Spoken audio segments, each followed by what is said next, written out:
The name doesn't mean anything at first, and that's the most dangerous part of it. Anthony Hardy sounds like a name that could belong to anyone, someone you might pass on the street, someone who could stand behind you in line, someone whose face you wouldn't remember 5 minutes later. That's how it always starts. Ordinary, unremarkable, easy to overlook. Hello friends, welcome back to the true story on our channel, Crime Chronicles US, where America's unsolved mysteries, vanished criminals, and chilling cases come alive. Every story is real, every detail matters, and the truth remains buried in the shadows. Don't forget to like, comment, share, and subscribe to stay updated with every mystery.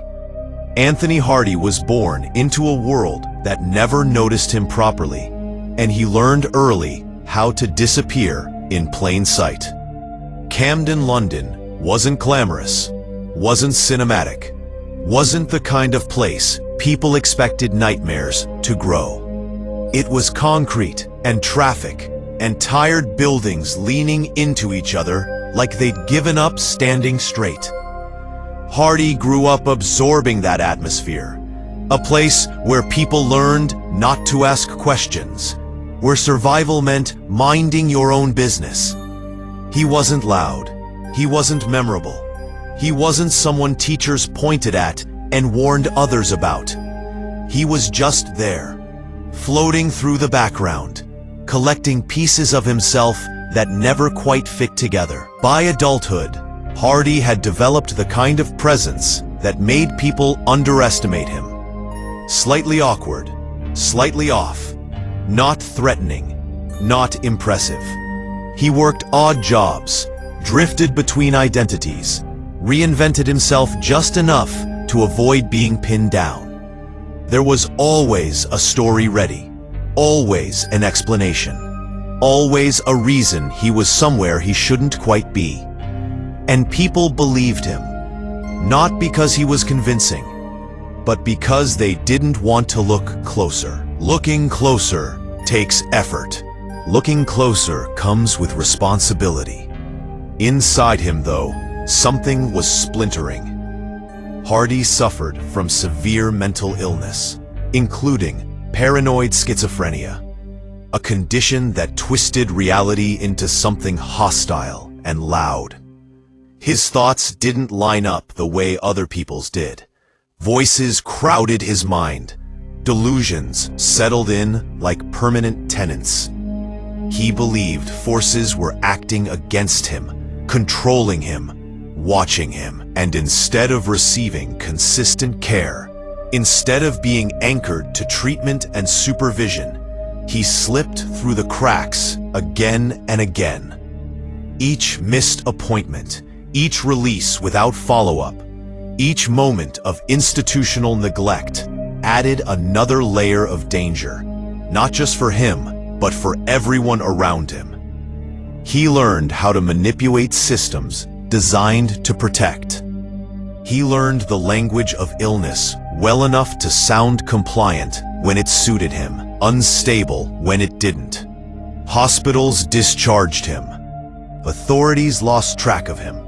Records scattered. Warnings dulled with time. And as his inner world grew more chaotic, his outer world stayed quiet enough to avoid alarm. The victims didn't see him coming. They never do. Hardy targeted vulnerable women, people already living on the margins, people society had quietly decided were expendable.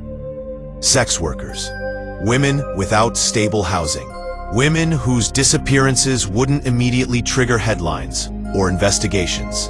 That choice wasn't random. It was calculated, even if he himself couldn't articulate the calculation. He knew who could vanish without noise. He knew who wouldn't be searched for right away. What makes the Camden Ripper especially disturbing isn't just what he did, but how long he was allowed to do it. The warning signs were everywhere. Arrests, complaints, hospitalizations, erratic behavior, violence. And yet, every time, the system reset.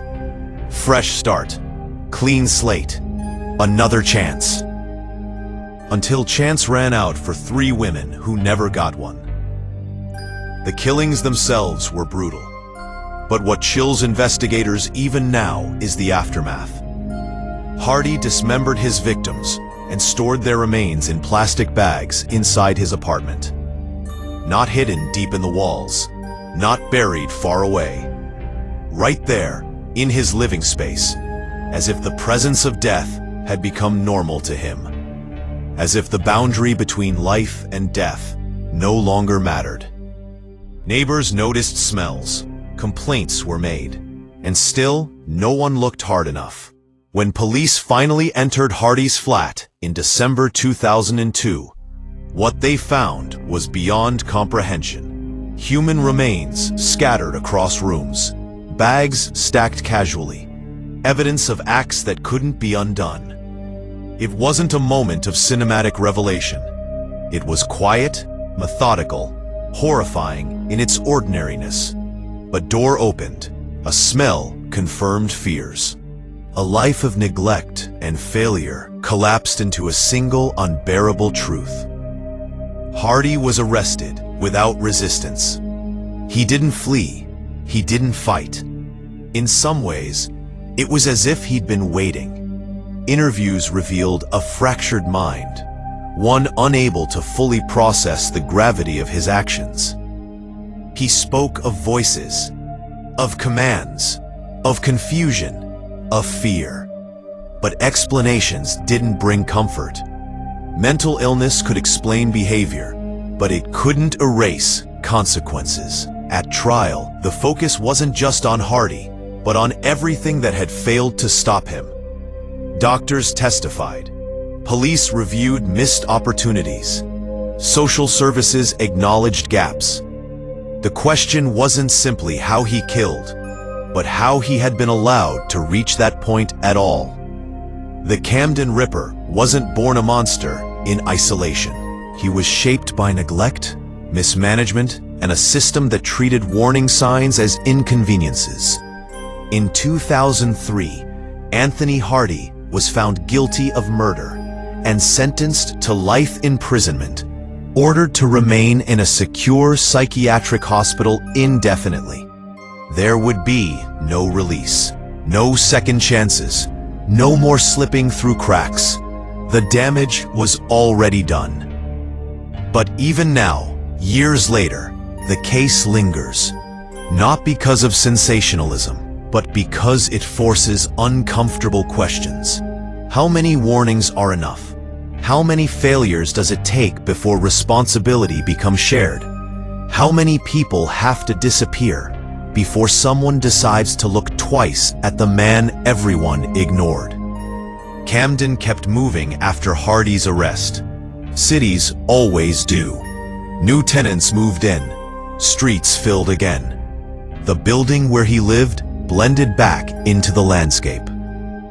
But beneath that normalcy sits a reminder that evil doesn't always announce itself. Sometimes it waits patiently, hiding behind bureaucracy, behind politeness, behind the collective decision to assume someone else will handle it. The silence after a case like this is deceptive. It feels like an ending, but it isn't.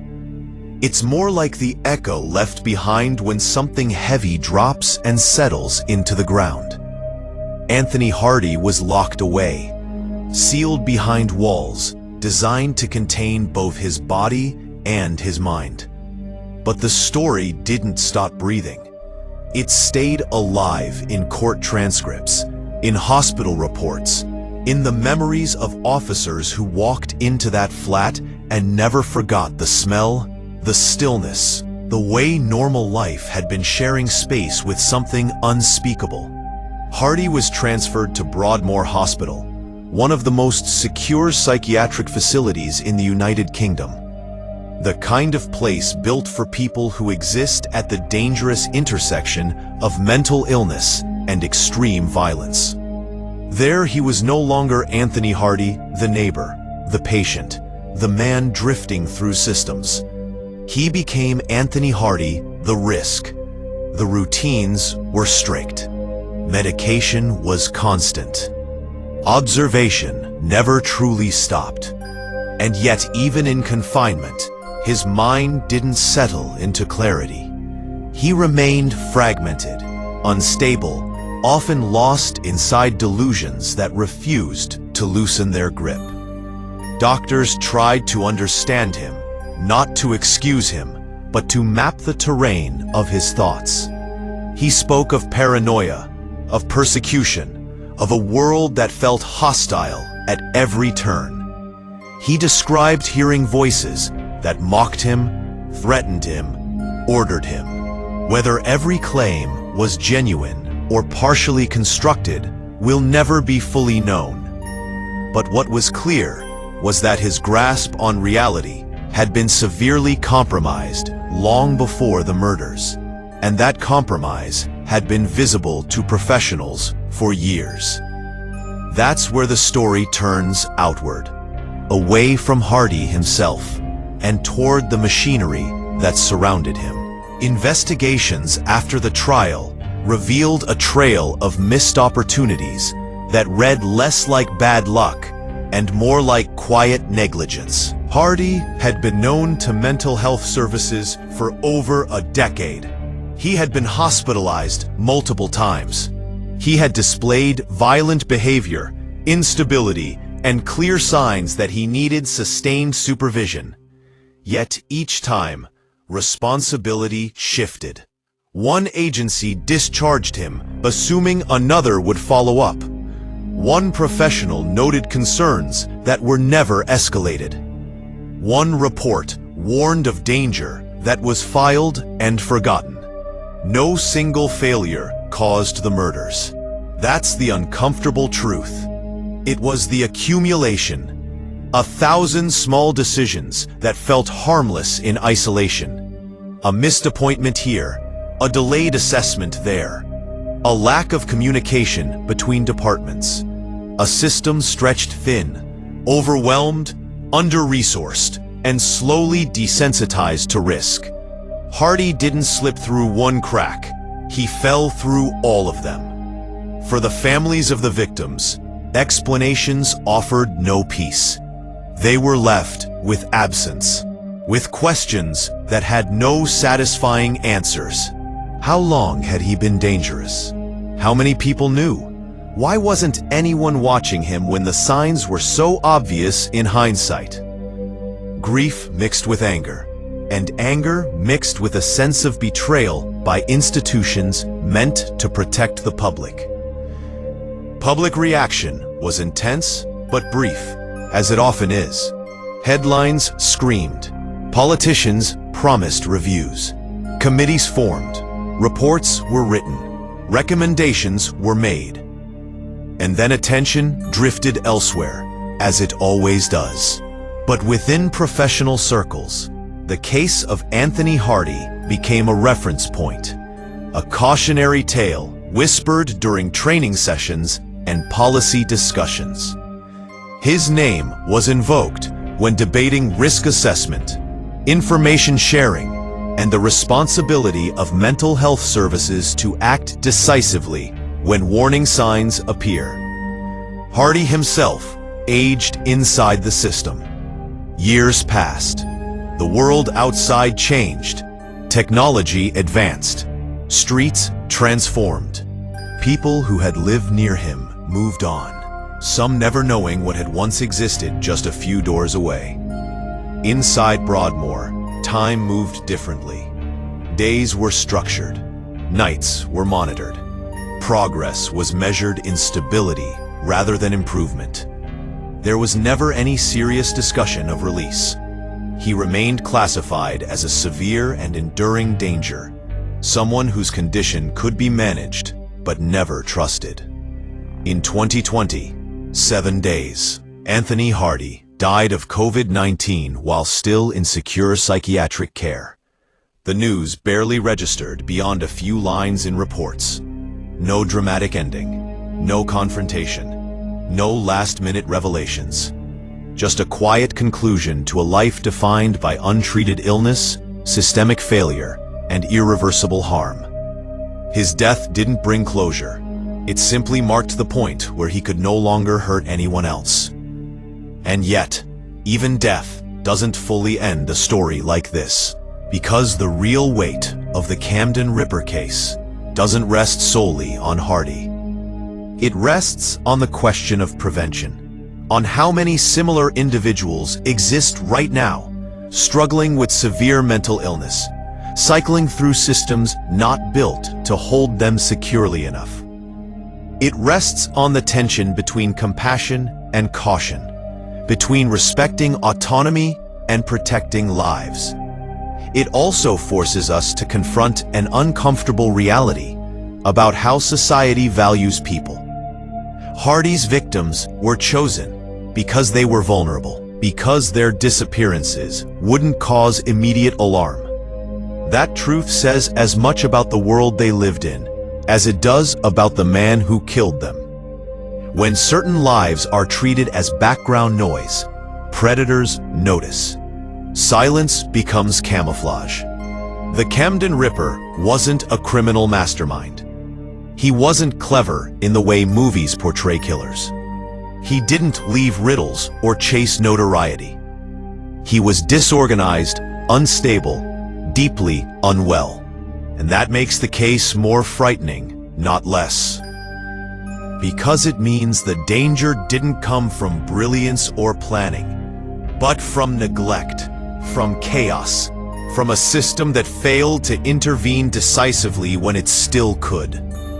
If there is a lesson buried in this story, it's not a comfortable one. It's that evil doesn't always arrive fully formed. Sometimes it grows slowly, fed by indifference, sheltered by bureaucracy, and allowed to mature because no one wants to take responsibility for the risk. It's that prevention is rarely dramatic, rarely celebrated, and often invisible when it works. But when it fails, the cost is permanent. Camden today looks like any other part of a living city. People walk dogs, cafes open and close, news stories are written every day. But layered beneath that normality is the memory of a man everyone underestimated, and of 3 women whose lives ended because too many warnings were treated as someone else's problem. And maybe that's why stories like this matter. Not to sensationalize violence, not to glorify killers, but to remind us that danger doesn't always shout. Sometimes it whispers, repeatedly, until ignoring it becomes easier than listening. Anthony Hardy is gone now. His name will slowly fade from public memory. But the cracks that allowed him to exist unnoticed are still there, unless they're actively repaired. The question is whether we've learned enough to recognize the next warning when it appears. Or whether, once again, we'll look away and assume ordinary means harmless. Because the most unsettling truth of all is this: the scariest stories don't end when the killer dies. They end only when the conditions that created them no longer exist. And that ending is still unwritten. So friends, if you enjoyed this video, then don't forget to like, comment, share, and subscribe to Crime Chronicles US for more chilling, unsolved mysteries from across America. Stay curious, and we'll see you in the next story.